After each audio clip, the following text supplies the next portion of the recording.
And so sometimes adventure isn't as far away as maybe you think. How is Siemens making decisions that impact the environment?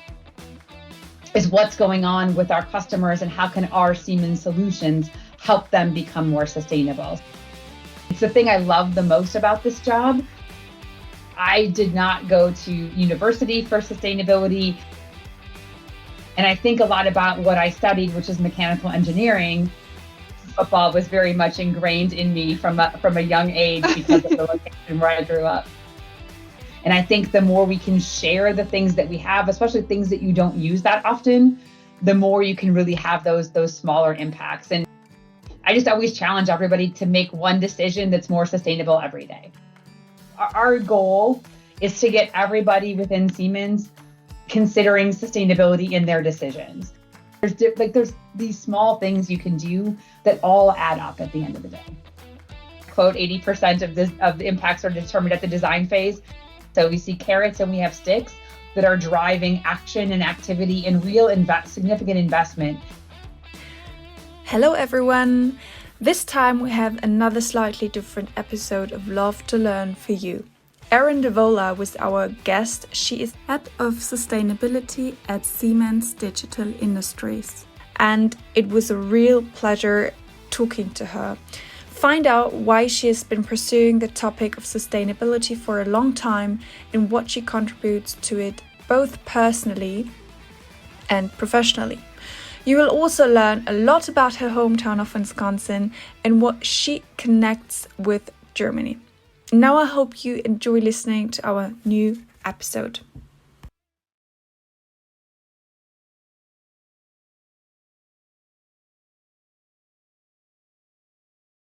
Hi everyone and welcome to our podcast Love to Learn, the podcast for everyone who loves learning. And we talk about the learning journeys, of course, of our guests, but also the topics that they are interested in, that they are inspired by, and what motivates them. And today you can all look forward to another very exciting episode with Leonie and me, which will be held in English. And for the second time, last time we had an episode with Chanel Washington.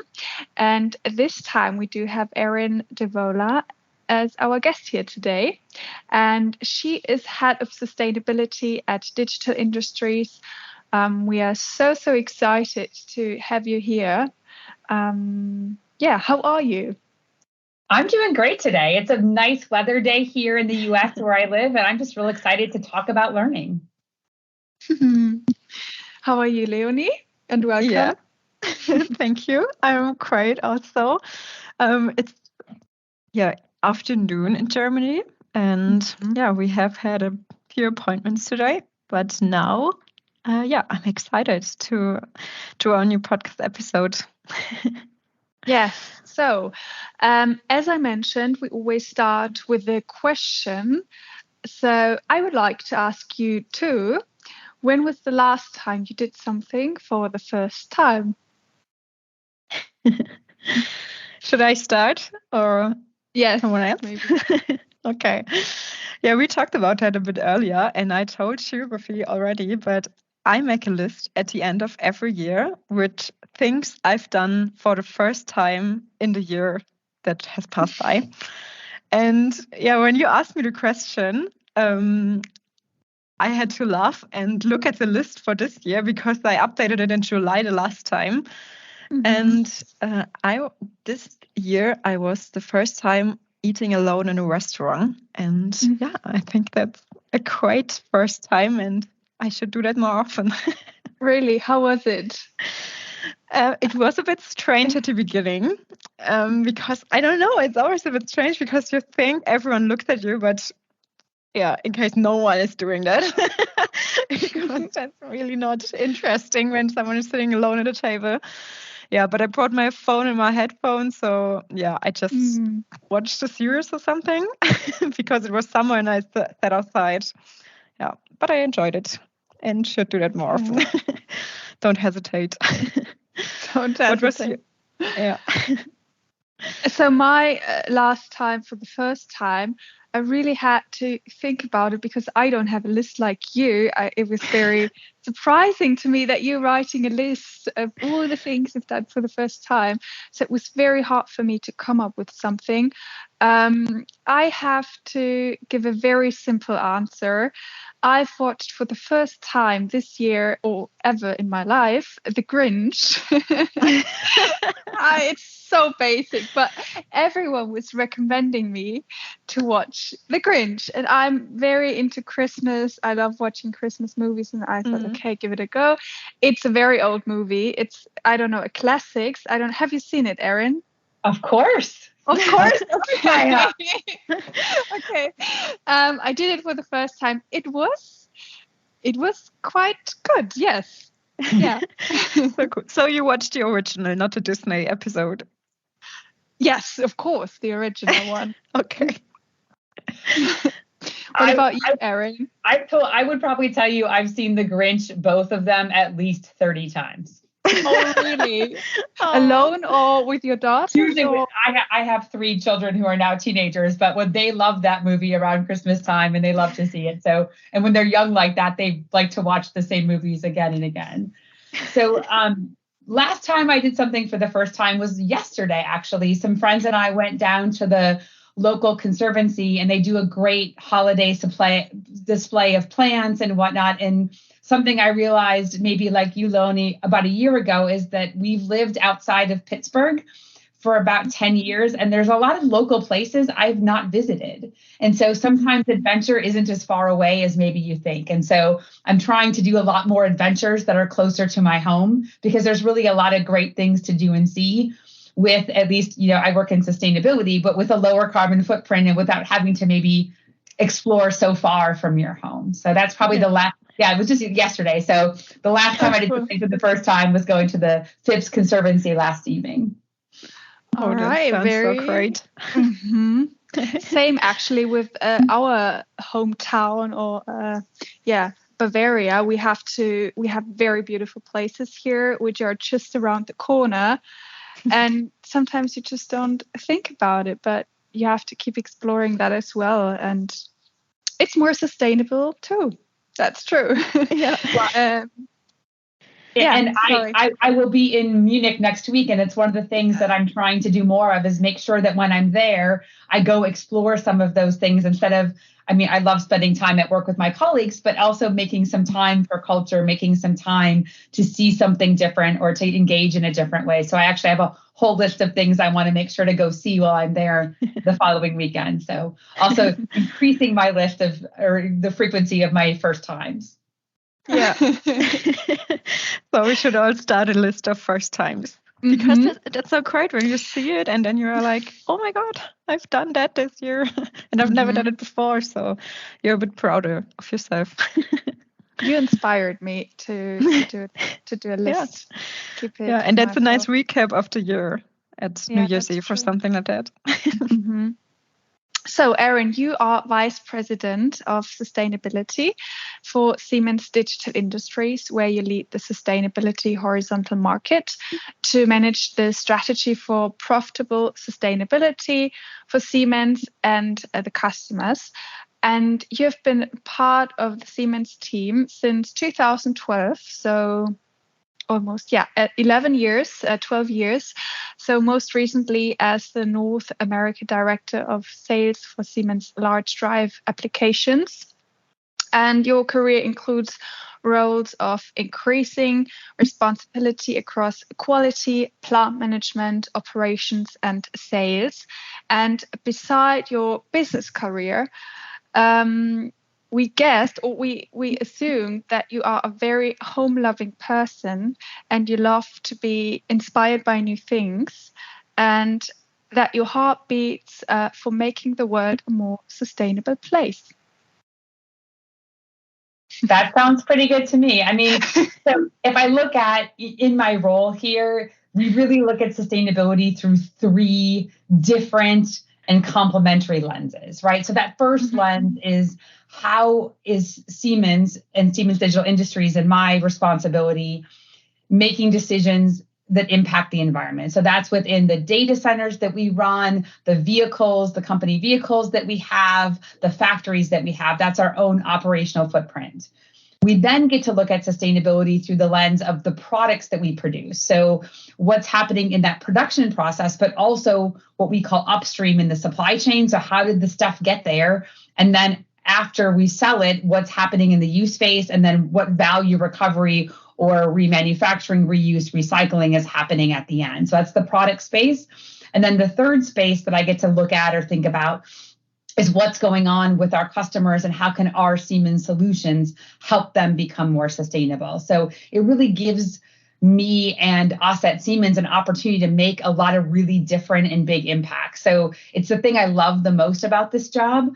But I will say, and I think you said this in my bio there, that I did not go to university for sustainability. This has really been a new field for me and quite a learning journey over the past about 2 years I've been in this role. So when we talk about loving to learn, I think there's so much of that. The other thing I think about quite a bit is, as I mentioned, I have teenagers and my oldest son is getting ready to go to university. And I think a lot about what I studied, which is mechanical engineering, and how many different things I've really done along the path of my career. Because as a student, he's putting a lot of import into what he chooses as his major. And the truth is, for him entering the career force here in about 5 or 6 years, he really is going to need to commit to some lifelong learning journey, I think, to be successful long term. So love the topic of the podcast, really love the discussion. And we'll definitely get back to your business tasks and what you do in your daily life. But we want to start a bit talking about Winsconsin, where you grew up, which is very in the north of the United States. It looks beautiful, by the way. I Googled it. I have to Google it because I didn't know where it was exactly, if it was in the north or more in the middle. But it looks very beautiful. How was your childhood growing up there? Oh, it was great. I mean, I grew up about 3.5 hours north of Chicago. So right on Lake Michigan, so one of the bigger Great Lakes, and being able to be near water all the time. I really enjoy being close with and near nature. So it's a small town of about 100,000 people. So it's definitely not a village, it's a town, but it's not a very big one. And I think it's just it was a great place to grow up. And I still we'll go there here in a couple of weeks for the holidays. I enjoy visiting back. My parents and my sister still live there. But really enjoyed that area. And for fans of American football, I grew up in Green Bay, which is the home of one of the NFL teams. So Yes. American football was very much ingrained in me from a young age because of the location where I grew up. I just wanted to ask you, because you just mentioned you grew up in Green Bay. Beautiful. You all have to Google it. And football is very, very popular there, certainly in the United States. And of course, it's a big part of your culture. So you just said it was a big part of your family life there. Are you a big fan of like football, and are you still watching the games? It's not just the game, it's very an event, right? Where all people Green Bay is the smallest market that has an NFL team. So it's things like it's in the newspaper. And I know we don't do newspapers so much anymore, but growing up, it's in the newspaper every day year round, not just in season. And so it really is sort of part of the culture. The town's 100,000 people, the stadium seats 60,000. So if you think about those numbers, and there's some surrounding areas that make it a little bit bigger, but it's really a small town to have a team like that. It's a very friendly place. The thing my husband always gets a little bit thrown off when we go home to Wisconsin, because like if you're checking out at the grocery store, the person who's working there is going to have a conversation with you. They're going to ask you if you've tried that product before and what you think. And, are you having a party if you're buying they make a lot of cheese where I came from in Wisconsin. And so I always take about, 20 pounds of cheese back to Pittsburgh, where I live now, with me. And every time I check out, they always ask, "Oh, why do you have so much cheese?" And I tell them I don't live there anymore. And then they say great things about where I live now. And it's just a really friendly, welcoming place. And I think sometimes when you move away from a place like that, the world feels a little cold for a while. You have to get used to people maybe being neighborly, but not so friendly. So cool. When Sophie and I talked about earlier, I told her a little story or a little memory I had when we talked about the United States. Because when I was a child, most of my friends, included me, wished to grow up and live in America. And yeah, a lot of times we regretted to be born in Germany because America seemed so much cooler than Germany. All the musicians we heard or the actors we saw were from the United States. So I was wondering if you had like a different state or a different country you wished to be born in. So have you had any children memory that you said, oh, I wished I was there now, not in America? I've always wanted to see different places. I don't know that I've had or maybe not enough familiarity to say, hey, I really wish I was from there. But I've always thought like my heritage is a bit Swedish. So like that Scandinavian vibe where they're really kind of cool and collected and so community oriented. That was something I thought a bit about. For whatever reason, Australia always felt super attractive, even though I've never been there. Like, I don't know if it's the accent or the fact that they speak English and you can kind of understand what's going on in the outback there and all the cool animals they have. But those are probably places that jumped out to me a little bit as I was younger. As I've gotten older, some of the places I really enjoyed visiting. We went to Africa a couple of years ago, and it was really neat to be immersed into the culture and the way of thinking and the way that the people there are, again, just so welcoming and so easy to relate to and talk to. Same thing. We also really enjoyed Iceland. So I'm a girl from cold places. I tend to like cold places. I'm someone who does not mind the snow. Like I mentioned, you guys have snow recently in Munich. I'm looking forward to seeing it when I get there over the weekend. So maybe colder, snowy places don't hurt my feelings too much either. Yeah, I guess you need like some kind of connection to feel a place, where you want to be right now. Yeah, and as you already said, or if we mentioned earlier, you now live in Pennsylvania, which is also north in the United States, but on the East Coast.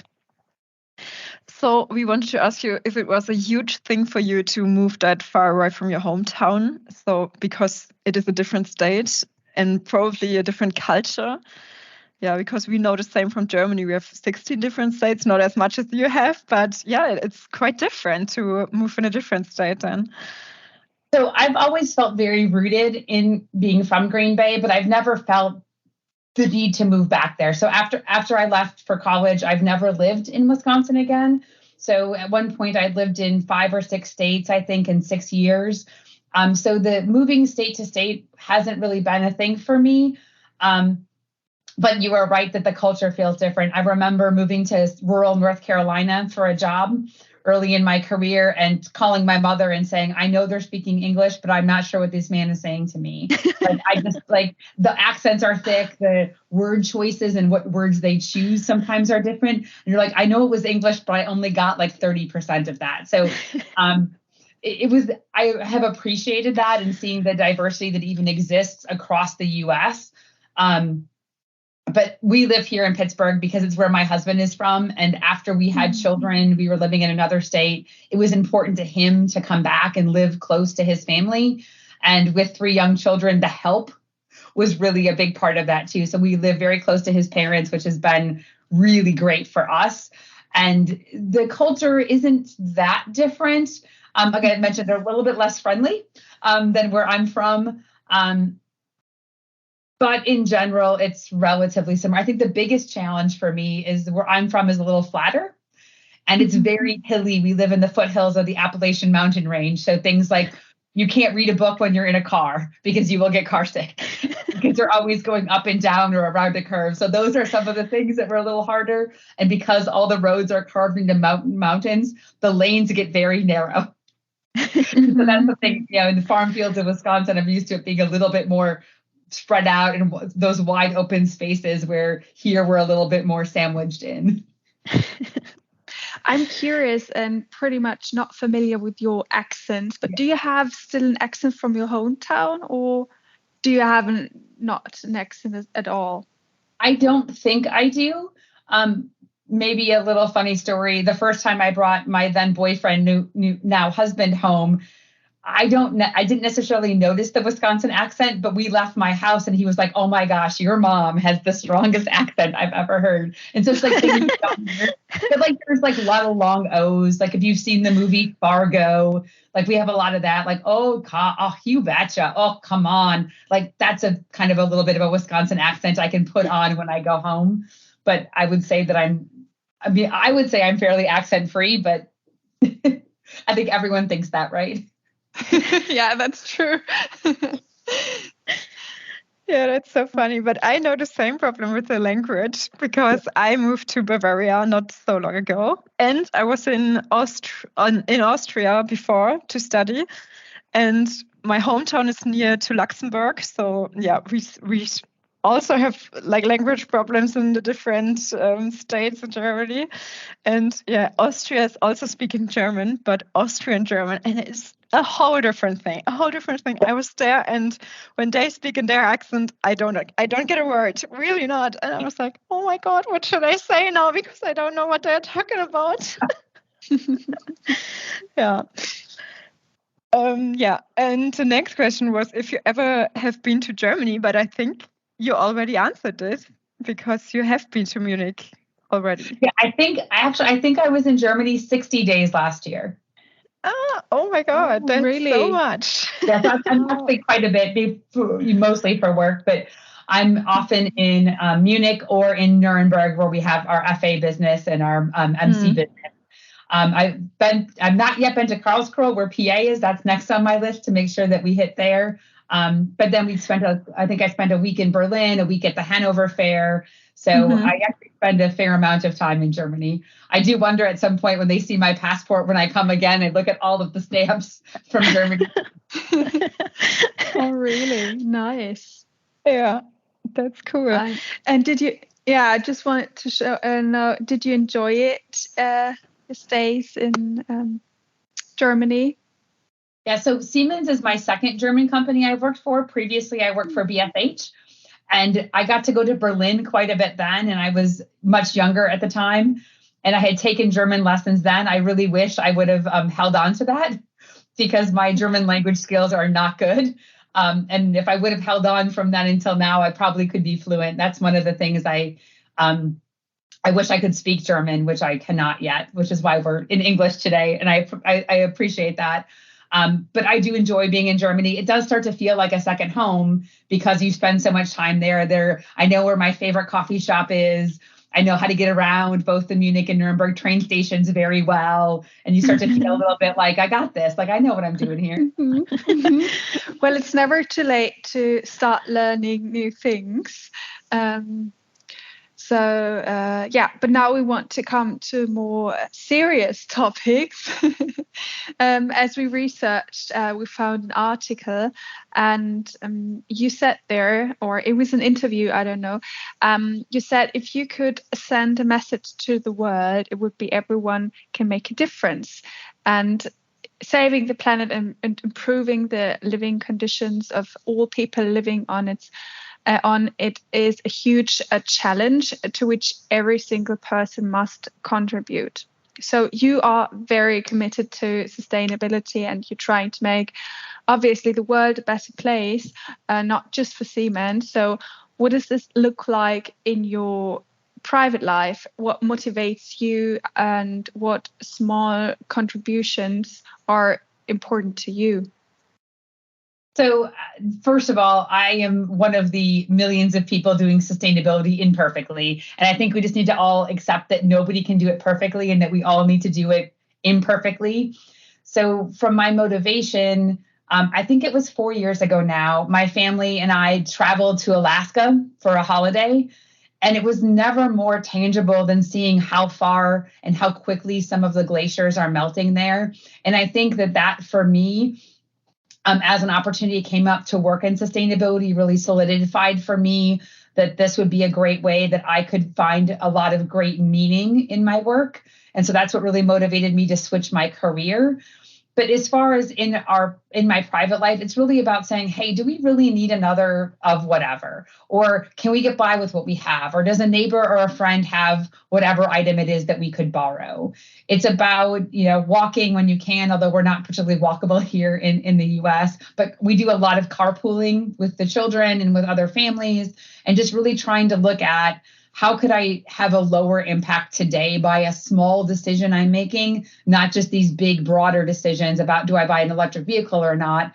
It's sometimes the small decisions like not getting a bag at the grocery store, or, it always irritates me here because they want to put things in like 12 bags. I'm like, no, I brought one. We can put it all in this one bag. We don't need to do that. We don't need to create that waste. And I'll say one of my favorite things is in my community, we have a page it's called Buy Nothing. And anytime you have something that you don't need anymore, you can post it there. If you're looking for, like, I need a garlic press for a recipe, you can post it there, and you can borrow or take something from somebody who doesn't need it anymore. And I think the more we can share the things that we have, especially things that you don't use that often, the more you can really have those smaller impacts. And I just always challenge everybody to make one decision that's more sustainable every day. Even if it's not a big one, even if it's about saying, hey, for the holidays, we're not going to do gift wrap. We're going to take paper out of the recycling bin and use that and make a funny art project out of it all, right? Like there's these small things you can do that all add up at the end of the day. Mm-hmm. Yes, and you can really easily implement in your life, because I do something like that as well, like taking only my own bags to the supermarket, and also with the recycling. And then I travel somewhere like far away abroad, and I see, oh my God, that's still a huge difference to probably Germany or what I'm used to do, and that there is still so much to do and to raise awareness in some countries. And that's very interesting. But as you said, the small steps can make a huge difference. Eryn, you are a qualified mechanical engineering.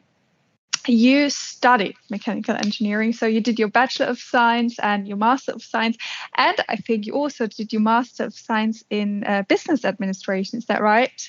I did, yes. Yes, that's amazing. Very exciting.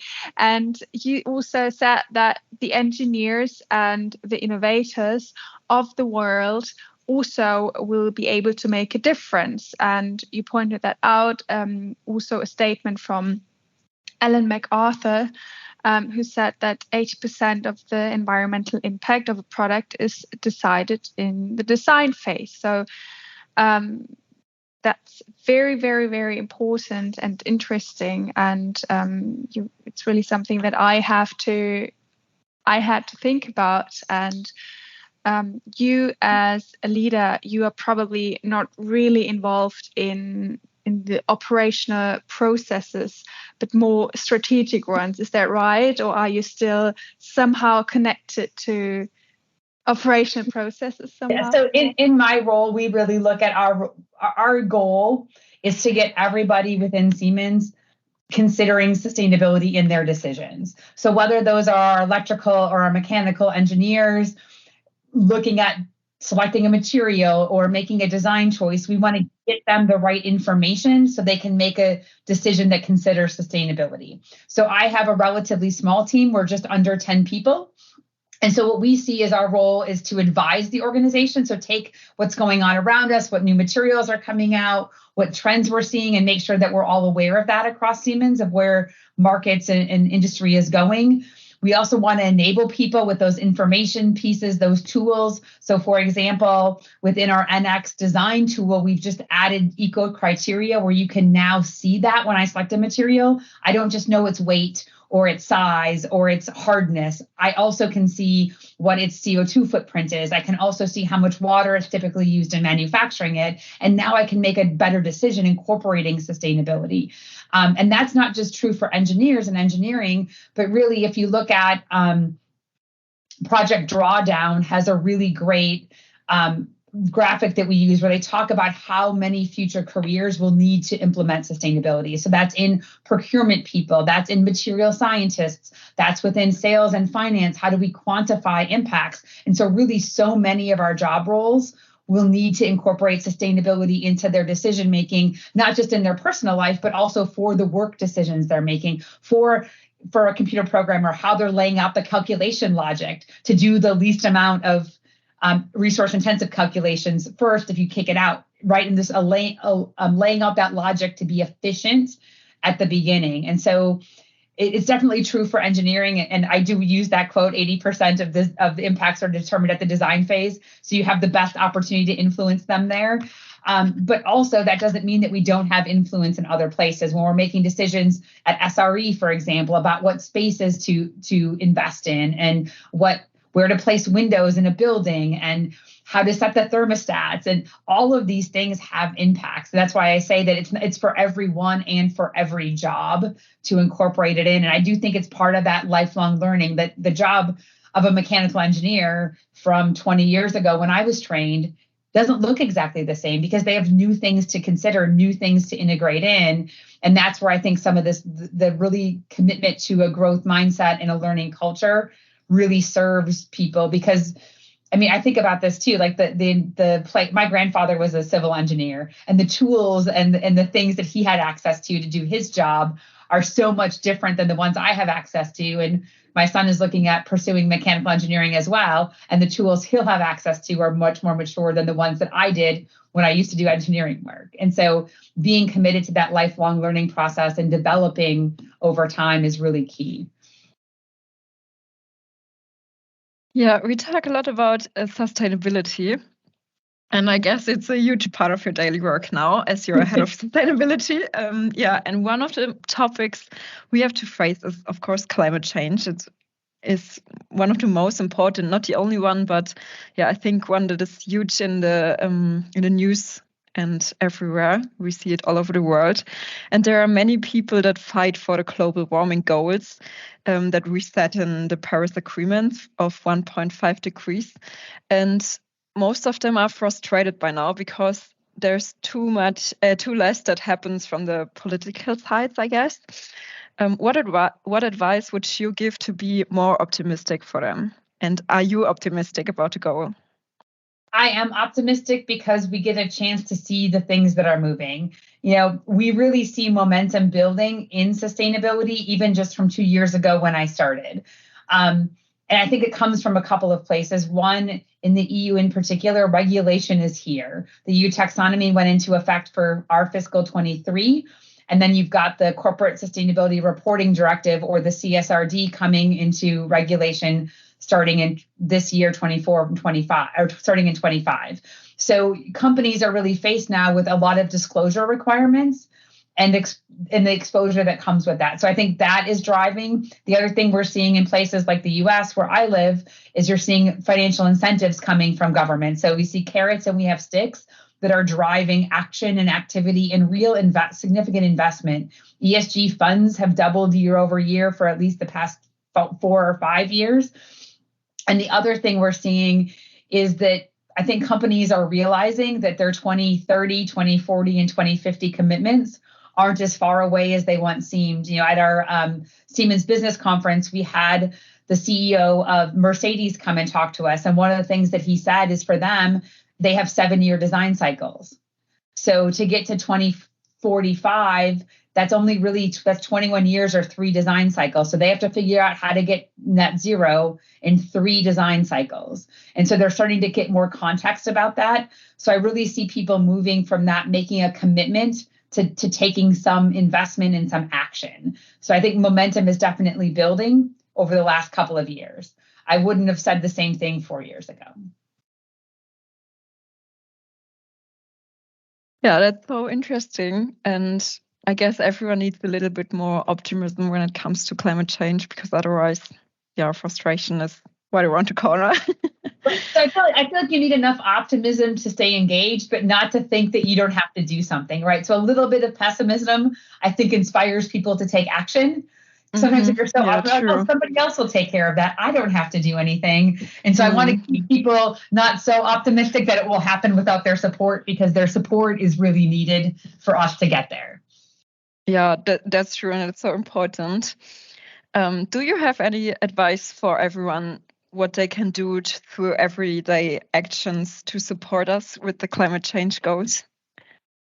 I think it's just really thinking about the choices you're making in a little bit more of a deliberate way, or just taking and giving yourself some small challenges. One of the departments I talked to, they did a challenge and said, hey, let's do for the month of August, no one on the team does a disposable water bottle. Like, let's go. And then they talked about some of the situations they wound up in, like at a concert outside, and they couldn't bring anything in with them, and how challenging it was to come up with a different solution. So I think some of those little, we'll call them mind games, but little like individual challenges. I really liked what you'd said before, Leonie, about making a list of those things you want to do for the first time.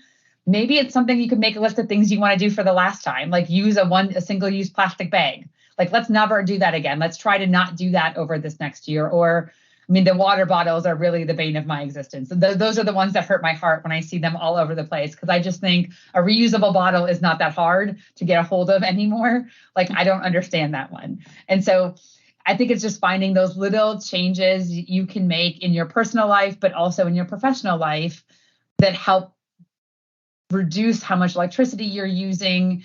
And really, like, for example, no one else is at my house during the day. So we actually keep the heat pretty low. So once I open the doors to my office, it will be very cold. And I keep a small heater in here, an electric heater, to kind of keep one space livable. And I actually also have a blanket with me most of the time. Oh, a heating blanket. Yeah, a little flap blanket to avoid using too much electricity during the day. And I think it's those little adjustments. Like, if I didn't think about it, I would just leave the doors open, leave the heat on. But now that I'm trying to say, hey, how do we make this a little bit of a game, or how do we gamify this for our teams and for our families, to say, hey, guys, our electricity usage was X this month. How do we get it down 10% as a family? Yeah, that's some good advice you gave us. Now I would like to jump into another topic, and that would be Siemens. Because as we've seen, you work for Siemens for 11 years now. You started in 2012. And we wondered, what was Siemens doing right at that time, not only in sustainability, but also for you personal, that you decided to work for them?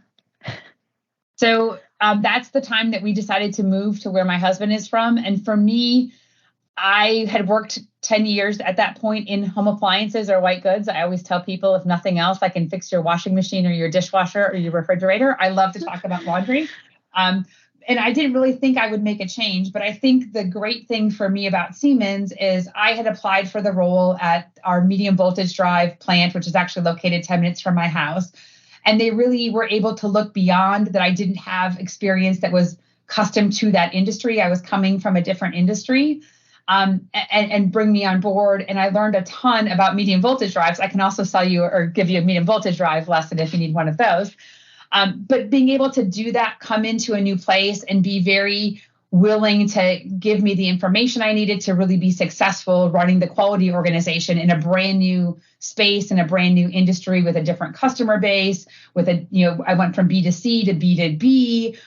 And being able to really be open to candidates that didn't maybe look exactly like a profile with this exact same experience. I think that's something that we've gotten very good at. B2B means business to business.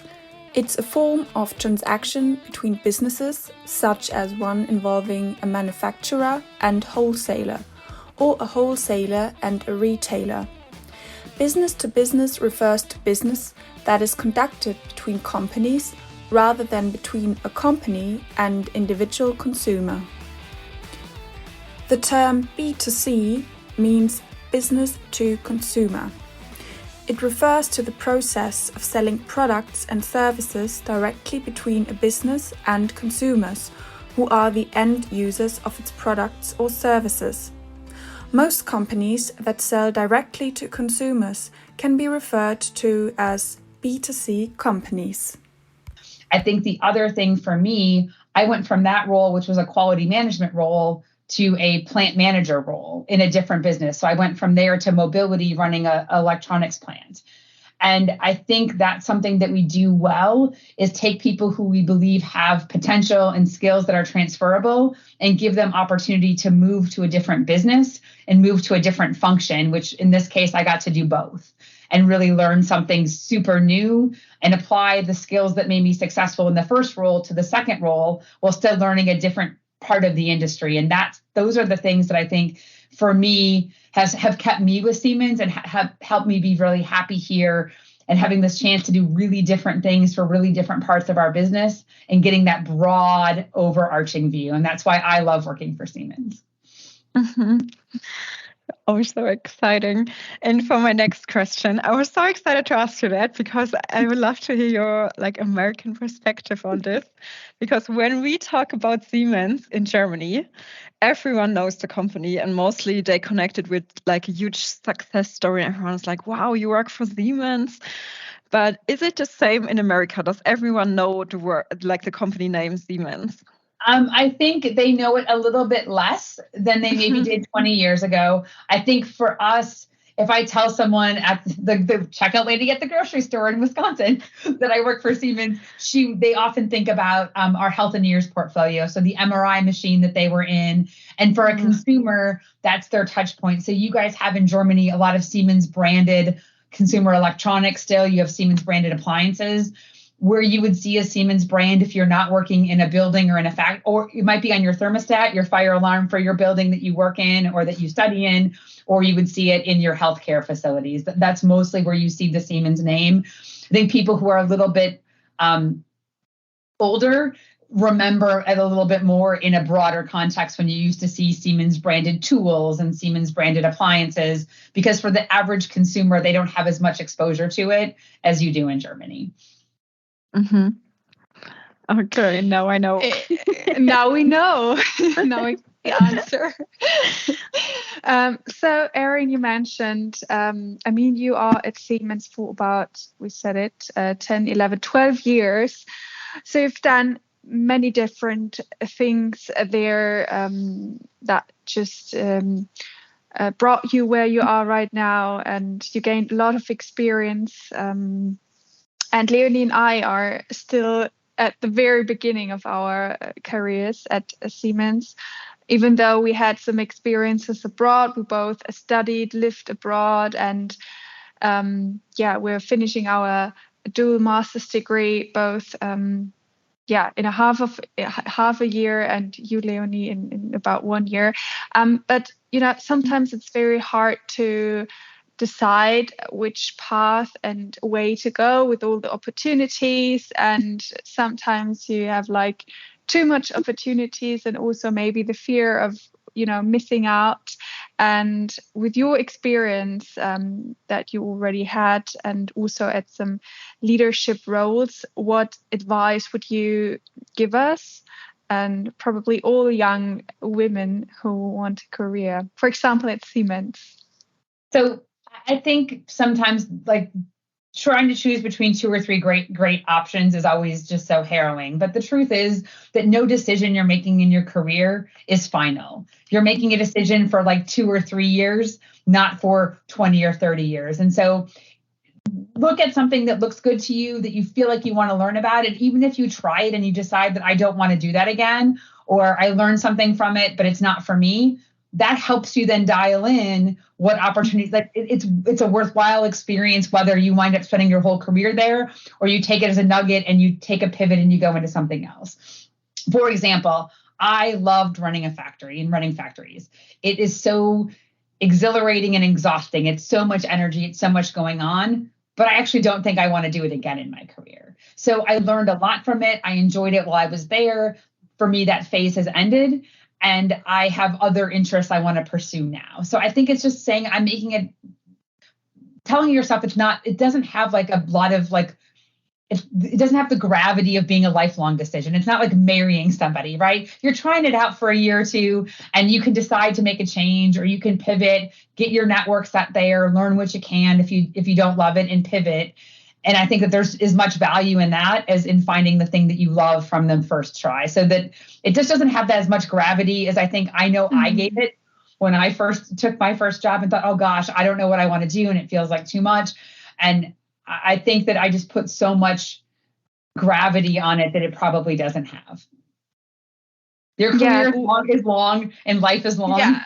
Yes, that's true. We have to keep in mind we'll still have a long career, and we can decide and change our minds. And if it wasn't a good decision, then okay, we can decide to do something else. Why not? That's very, very true.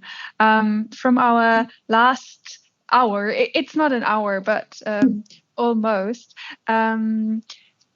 We got to know you a bit better. And Eryn, you are a very committed, very passionate woman who wants to create more sustainable, better world, as we already said.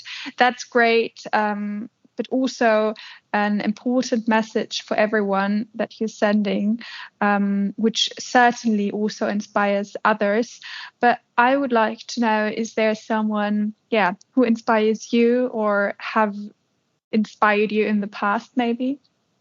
I tend to find myself really inspired by a number of the customers I get to talk to, because they're doing some really great innovative things with our technology. And some of our big climate solutions and the technologies we need to move the world are happening at some of our customer sites. So for example, we've talked to a number of Trish Livingston, for example, from 80 Acres Farms. They're really revolutionizing agriculture through vertical farming, and being able to really see how they've taken something super innovative and a new idea and taken risk to scale it. Vertical farming is exactly what it sounds like. Farming on vertical surfaces rather than traditional horizontal agriculture. By using vertically stacked layers, farmers can produce much more food on the same amount of land, or even less. Often, these layers are integrated into buildings such as skyscrapers, housed in warehouses or shipping containers, greenhouses, or placed in spaces that would otherwise be unfit for farming. I worked with a guy named Rob Passmore with the Biosphere Foundation, who had been working for years in the tech industry and said, you know what, that just doesn't get the world where I want it to be for my kids. He quit that job and has been working with the Biosphere Foundation, bringing the type of technology and software tools to nonprofits that you don't necessarily see. And I just am not that much of a risk taker, I think, to be able to quit my job and invest in technology. And so I find them really inspiring and motivating to know that even in my less risky, more corporate-y role, I get to help them and work with them in some sort of way. And I just find what they do and how they're applying what we have to be super inspiring. Very, very interesting. Thank you so much already for that conversation. Finally, we have 2 more sections in the podcast. Firstly, we give a tip or recommendation, for example, a book, a podcast, documentary, series, film, audiobook, whatever, or an app. And simply what would you recommend to someone else? And obviously we do have an advantage because we know what's coming. So I would say we start, Leonie, with the recommendation. And you can join us, Eryn, afterwards. Would you like to start, Leonie? Of course. Okay, in today's episode, I thought, what should I recommend? Because we had already a podcast on Tuesday and we couldn't find any more recommendations, but I found one on my phone, and I would recommend an app which is called Redo. And Redo is an app where you can track your reading process. You can just scan all your books and you see what you've read, what you're currently reading, and what you want to read, what's on your TBR list. And then you see your progress, how much you've read, and which books they would recommend you because they see what you've read before. Yeah, and I love that app. And I think it's a German startup because there's an English app as well that is like very similar, which is Goodreads. So for everyone outside of Germany, I think Goodreads is the choice for you, and Reader is the German choice. And what have you? Okay, very thought? interesting. I haven't heard about the app actually. So Very I'll keep that good. in mind. But as you know, I try to keep as less as apps on my phone as possible because I don't know, I hate to have so many apps on my phone. But I'm going to recommend also an app which is called Calm. Eryn, do you know that app? I do know this app. It's a meditation, relaxation, sleep app. And it features meditations, stories, music, soundscapes, and more. It's meant to calm you down, and depending on your mood and what you're looking for.